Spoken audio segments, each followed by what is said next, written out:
ಮತ್ತೊಂದನ್ನು ಹೇಳ್ತಾರೆ ಒಬ್ರು ಪುಣ್ಯಾತ್ಮರು.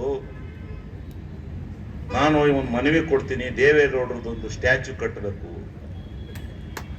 ದೇವೇಗೌಡರು ಈ ದೇಶದ ಕರ್ನಾಟಕ ರಾಜ್ಯದಲ್ಲಿ ಮತ್ತೊಬ್ರು ಪ್ರಧಾನಮಂತ್ರಿ ಆಗ್ತಾರೋ ಇಲ್ವೋ ಗೊತ್ತಿಲ್ಲ, ಆದ್ರೆ ಅವರು ಪ್ರಧಾನಮಂತ್ರಿ ಆಗಿದ್ದಾರೆ, ಇಡೀ ಅತ್ಯುನ್ನತ ಸ್ಥಾನಕ್ಕೆ ಹೋಗಿದ್ದಾರೆ.